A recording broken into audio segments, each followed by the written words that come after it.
थोड़ा आगे बढ़ते हैं यहाँ से। हमारे साथ अब 361 की प्रेसिडेंट अनु जैन जुड़ गई हैं। उनसे समझते हैं कि मार्केट में अब क्या करना है। अनु, गुड मॉर्निंग। बिल्कुल। क्या मार्केट में ये फिर से एक बार माना जाए कि एक शैलो करेक्शन हुई और मार्केट अब रेडी है वापस मूव ऑन करने के लिए, जो कि एक पिछले 2 साल का ट्रेंड रहा है, या इस बार थोड़ी सी शार्पर करेक्शन पॉसिबल है? अनुज, गुड मॉर्निंग। जिस तरीके से आप देखेंगे कि अगर आप फ्रीवे एक्सप्रेसवे पे अगर 120 पे गाड़ी चला रहे हैं और आपको अगर एक टर्न लेना है तो आपको गाड़ी स्लो करनी पड़ती है। अब आपने जिस तरीके से एक मिड कैप स्मॉल कैप में रैली देखी थी और एक स्विच हो रहा था टुवर्ड्स लार्ज कैप, तो वो एक पॉज जो था ये वो है। एंड मुझे ये नहीं लग रहा है कि मार्केट कोई बड़े करेक्शन के लिए ड्यू है। हाँ, आप एक अगर आप निफ्टी को टेक्निकली देखें तो आप एक 21,300 से 21,500 तक जा सकते हैं और वो एक 4 से 5% का करेक्शन है। अगर आप पहले के बुल मार्केट्स देखें तो 15 से 20% के करेक्शन बुल मार्केट्स में होते हैं। तो ये जो करेक्शन है ये बहुत शैलो है और 300-400 पॉइंट भी होगा तो कुछ अचंभे की बात नहीं होगी। बट जिस तरीके से आज मार्केट होल्ड कर रहा है, खास करके आज एक खुद थर्सडे है और अगला थर्सडे मार्च का फाइनल एक्सपायरी है। बैंक निफ्टी एक 47,000 के पास है जो बहुत क्रूशियल है। तो ये एक मोमेंटम के बड़े जिसको बोलेंगे ना इम्पोर्टेंट कगार पे खड़ा है। यहाँ से अगर ये निकल गया आज, आई थिंक आज की क्लोज और जो नेक्स्ट थर्सडे की क्लोज है वो बहुत इंपॉर्टेंट है, गिवन कि अब आपके इलेक्शंस भी शुरू हो रहे हैं, गिवन जो एक्सपेक्टेशन है कि क्लियर मैंडेट मिलेगा। तो मेरे ख्याल से चांसेस की डीपर करेक्शन हो यहाँ से वो स्लाइटली बहुत ही छोटा है। बट हाँ, मार्केट है, वर्ल्ड है, तो आप पूरा वो करते हुए आप एक 21,500 21,300 का एक्सपेक्टेशन की हो सकता है, आप आगे बढ़ सकते हैं। ओके, अच्छा, बैंक निफ्टी की आपने बात कर ली। एक बार जरा मिड कैप और स्मॉल कैप में क्या चल रहा है अनु, इस पर बात करते हैं, क्योंकि सबसे ज़्यादा पैसा यहीं बना है और यहाँ पर अब करेक्शन हुई है। निफ्टी भले ही 22,000 के आसपास हो, लोगों की कंप्लेन है कि उनके पोर्टफोलियो तो 20,000 लेवल पे ऑलरेडी पहुंच गए हैं। बेसिकली अगर आप देखोगे ना तो जो चीज बहुत चली थी वहां पे एक तरीके का पूरा एक फैड हो गया था, everybody was buying it. I think अब एक प्रैग्मेटिक बाइंग रिटर्न हो रही है कि हर कुछ नहीं चलेगा बट काफी कुछ चल सकता है। जहां तक कि हम निफ्टी स्मॉल कैप 250 को देखते हैं तो वहां पे ये इंडेक्स कल 13,733 पे था, जहां इसने 150 डे का मूविंग एवरेज तोड़ दिया था। जो चार्ट्स इंडिकेट कर रहे हैं कि जब ये लेवल 14,350 के आसपास का पुल बैक देगा वहां पे लाइट हो जाना चाहिए, बिकॉज एक हम definite trend towards large cap देख रहे हैं। इट्स नॉट टू से कि स्मॉल कैप नहीं चलेगा, बट मेरे ख्याल से वो जो इंटेंसिटी ऑफ आउट परफॉर्मेंस थी वो चेंज हो रही है। तो मेरे ख्याल से there will be a lot of selling, जो लोग अटके हुए हैं। तो 14,350 जो हमारा लेवल दिखा रहा है फॉर द निफ्टी 250, मेरे ख्याल से उसके आसपास लोगों को एग्जिट मिलेगा। हो सकता है वो 2-3 दिन में भी आ जाए, बट अब लोग ऊपर के लेवल में थोड़ा सा प्रैग्मेटिक होके प्रॉफिट बुकिंग करेंगे जो पहले नहीं हो रही थी। अच्छा अनु जी, एक इंडेक्स जिसने अभी तक हायर लेवल्स को मोर और लेस सस्टेन किया है, हमने आईटी में कोलैप्स देखा, हमने बैंक निफ्टी में कोलैप्स देखा, हमने फार्मा में कोलैप्स देखा, बट लुक एट मेटल्स, थोड़ी 3-4-5% की वॉल्टिलिटी हायर लेवल्स पे है, बट रोज बरोज यहाँ पे एक स्ट्रॉन्ग मूव आता है। आज भी डे हाई पे मेटल इंडेक्स ट्रेड कर रहा है, almost close to I think 8,000 trajectory. आपका मेटल्स पे क्या सेंस है मैम इस वक्त? तो we are positive, not that हमारे पोर्टफोलियोज में नहीं है, बट ये index specially for traders and specially जो लोग 1 साल के व्यू से अगर पोजीशन बना रहे हैं, it is looking really good. Basically अगर आप देखें तो ये एक राइजिंग ट्रेंड लाइन में है और राइजिंग ट्रेंड लाइन में जब मार्केट करेक्ट करता है यूजुअली ये शार्पली करेक्ट करता है, हाई बीटा सेक्टर है, बट जिस तरीके से इसने ये डाउनटर्न को हैंडल किया है, इंडेक्स इटसेल्फ इज शोइंग कि ये करीब आपको 1 साल में कम से कम 15 से 17% अप दे सकता है। तो ये आपका जो अभी लेवल है ये फिबोनाची में जो दिखा रहा है ये आपका 9250, और अगर वो क्रॉस किया तो 9850 भी दिखा सकता है। अब उसको प्ले करने के लिए हमारे पास तो सेफेस्ट टारगेट टाटा स्टील ही लग रहा है। मैंने सुन रही थी आज आपका चैनल कि आप बोल रहे थे कि टाटा स्टील, मेरे ख्याल से वो जिस तरीके से हैंडल किया एंड लोगों ने उस पर शॉर्ट कॉल्स दी एंड उसने शॉर्ट कॉल के बावजूद जिस तरीके से रिबाउंड किया है, मेरे ख्याल से ये आपको 134 137 पे सपोर्ट लेते हुए पहली बार तो आपको 165 170 दिखा देगा।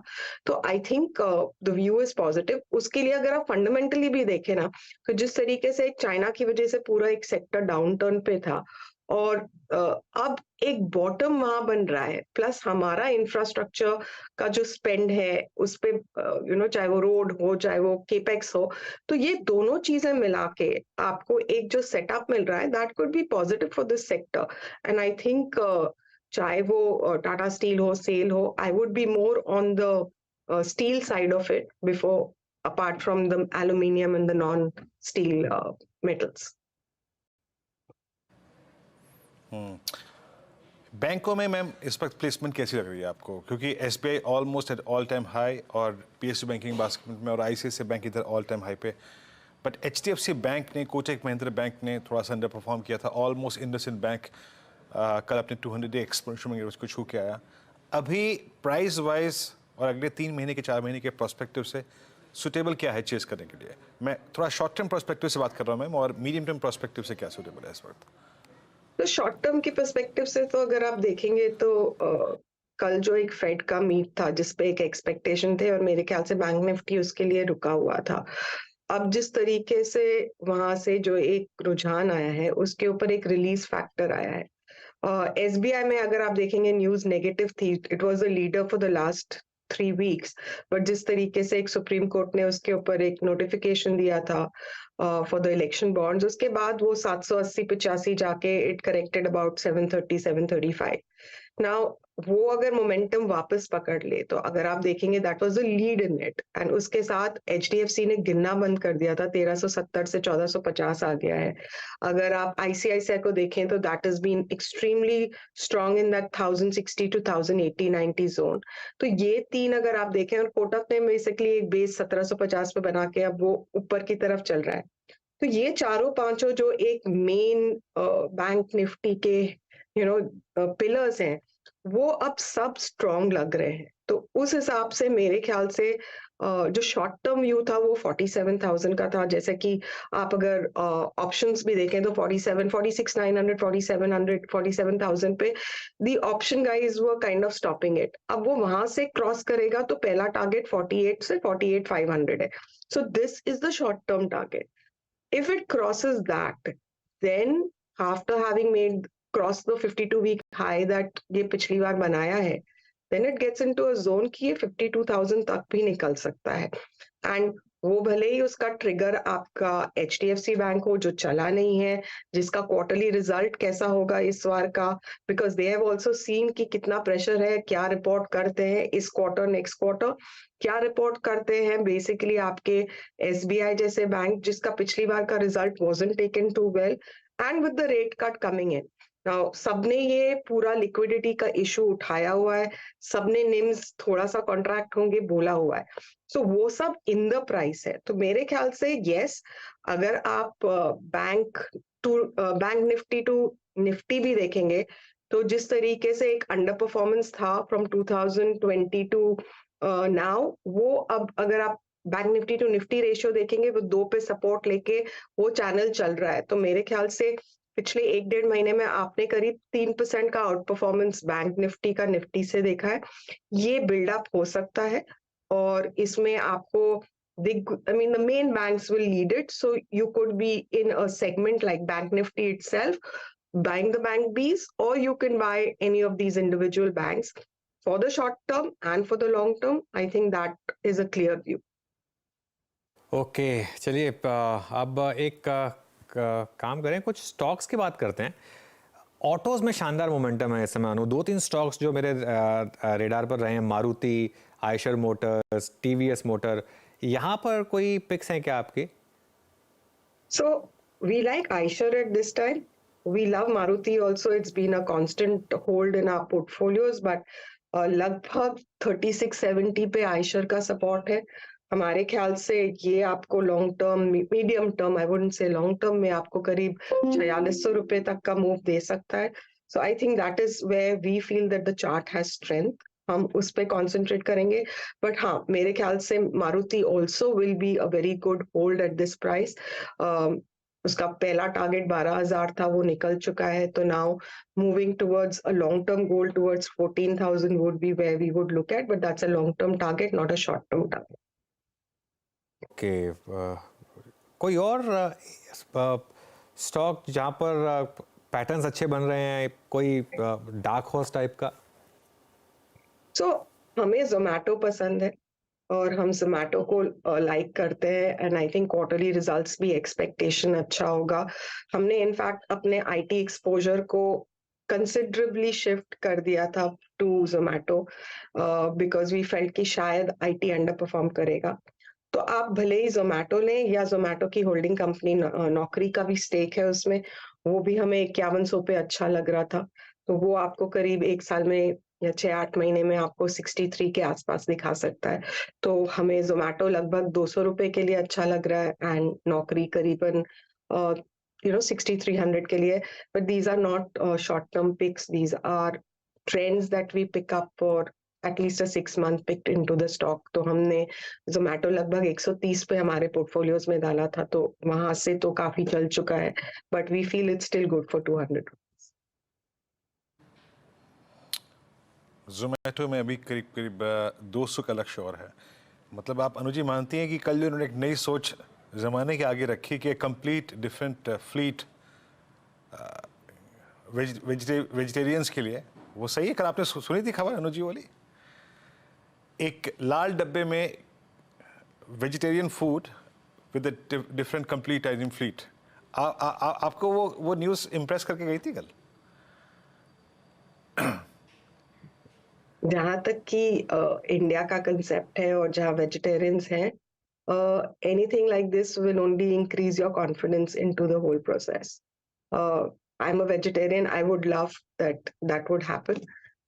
So I think it's positive, लेकिन हाँ, मैंने वो न्यूज़ सुनी नहीं थी, so I would say that I was surprised by it, but yeah, it's a positive surprise. Okay, मैं ऐसी एक छोटा सा व्यू ले रहा था आपका मैम. अच्छा, एक बार पावर स्पेस में आते हैं. अब इसमें पावर में अगर आप देखें, आप पावर फाइनेंस कंपनियां, power distribution, power generation, Anuji सबको इंक्लूड कर लेते हैं. एनटीपीसी को हमने बीते 8 महीने में बिल्कुल एक डिफरेंट स्वरूप में देखा. आपका पावर में व्यू क्या है इस वक्त? और पावर में जो हल्का बुल्का डिप आया पीएसयूज और आई थिंक दूसरी आरईसी पीएफसी में भी, इसको क्या ग्रैब करना चाहिए? पावर में सबसे स्ट्रॉन्ग आउटलुक कहाँ पर है आपका इस वक्त? मेरे ख्याल से आप सही बोल रहे हैं. Right from whether it is NTPC, whether it is Tata power भी बीच में काफी तेजी से चल गया था because of the Tata power issue, because of the whole Tata steel group issue. मेरे ख्याल से आपको 320 के आसपास NTPC is our best pick. For the medium term I think 350 360. But जैसे जैसे उसका अभी ग्रीन एनर्जी में जो उनके जो एंट्री होंगे, उसमें क्या बेसिस पे होता है. ऑब्वियसली जो कोल पावर है वो उनका मेन बिजनेस है, but as they transit towards the green energy, क्या प्रोजेक्ट आते हैं, those would be the long term targets. तो हम अगर आप टाटा पावर को भी देखेंगे तो पूरे उनके ग्रीन एनर्जी प्रोस्पेक्ट्स उसमें आएंगे. तो टाटा पावर ने काफी साल से कुछ नहीं किया था, देन पिछले 1-1.5 महीने में चला था, एंड फिर because of the fall in Tata group गिरा है. तो मेरे ख्याल से 380 पे आपका टाटा पावर चल रहा है और करीब 320 पे एनटीपीसी चल रहा है. तो I am picking up the top end performer and the bottom end I think they are doing well. REC PFC जहां तक की सवाल है, वो मोर एनबीएफसी साइड पे है, बट उसमें जो एक स्टेलर एक इंक्रीज आया था, उसके बाद जब मिड कैप में करेक्शन आया, तो आई थिंक उसमें मोर डर से लोगों ने एग्जिट मारा है rather than what is the fundamental. I think अगर आप वो होल्ड कर रहे हैं stock, it's a great hold for another year and a half. You should re-evaluate it every 3 months. But मेरे ख्याल से उस सेक्टर में भी बना रहना चाहिए. हमारा व्यू केपेक्स साइकिल पे, पावर पे कहीं पे भी बदला नहीं है. हाँ, ऐसे फॉल्स आएंगे, अगर आपके पास ये स्टॉक्स नहीं है तो अच्छा मौका देंगे जिसमें आप एंट्री ले सकते हैं. Would stay with. ओके और मैम रिलायंस पे जो कि इटसेल्फ एक सेक्टर है और ये 3,000 तक की ट्रेजेक्ट्री में लास्ट टाइम गया क्योंकि इसका काफ़ी सब्सटेंशियल वेटेज है इंडेक्स में। रिलायंस की प्लेसमेंट आपको चार्ट्स पे कैसी लग रही है 2913 की रेंज में? देखिए इसमें एक 3000 के आसपास आपको रेजिस्टेंस मिल रहा है, वहां के आसपास जाके ये 2850 2820 तक जाता है। मेरे ख्याल से आप 3000 पे क्रॉस करेंगे, जैसे मैं आपको बैंक निफ्टी पे वो 47 और 48,000 का लेवल बता रही हूँ। सिमिलरली जैसे कि ये तो फुल इंडेक्स आप बोल रहे हो कि इन इट सेल्फ है, तो मेरे ख्याल से ये 3000 क्रॉस करते ही इसका जो नेक्स्ट टारगेट होगा वो 3250 का होगा। संकेत यही है कि ये अलोंग विथ बैंक निफ्टी आपको लीड करेगा, तो इसीलिए जो कन्विक्शन आ रहा है कि आपका लार्ज कैप यहाँ से लीड करेगा, वो ये 7-8 बड़े स्टॉक्स आप देख लीजिए। भारती ने वो इंडिकेशन पिछले 2-3 महीने से दिया है और वो फॉलो अप कर रहा है। आपका रिलायंस ने पिछले 1-1.5 महीने से दिया है, उतना स्ट्रांग नहीं है जितना भारती है, लेकिन it's building up on it. You have the same thing which is coming in Kotak, you have the same thing which is coming in SBI. So ये जो एक सेटअप बन रहा है of the large caps and उसमें Reliance is a big part of it, that is indicating कि Nifty आपका भले ही 3-4% करेक्ट कर जाए, but it's moving towards a 24,000 towards the end of the year kind of a target, and maybe even 25,000, and that will be led by these 4-5 major. Larsen है उसमें, भारती है, रिलायंस है, SBI है। एंड अगर आप सोचिए कि यहाँ पे HDFC bank, Kotak bank, ICICI axis जुड़ जाए, तो दैट विल बी जिसको बोलते हैं ना G7, वो G7 हो जाएगा हमारे इंडेक्स का। तो I would be positive, I would with all humility say that there are pullbacks possible, there are corrections possible, but this is the next 1 year and in fact the next 3 years are good places to stay with good stocks. It's not कि जो froth है वो froth correct होता रहेगा, but आपके quality portfolio में अगर ये क्वालिटी स्टॉक्स है तो वो बहुत आपको संभाल के रखेंगे, and I would say this is a great time to be into these quality stocks for the next year and a half for sure. अनु, बहुत बहुत शुक्रिया आज हमारे साथ जुड़ने के लिए और इन सब सेक्टर स्टॉक्स पर बात करने के लिए।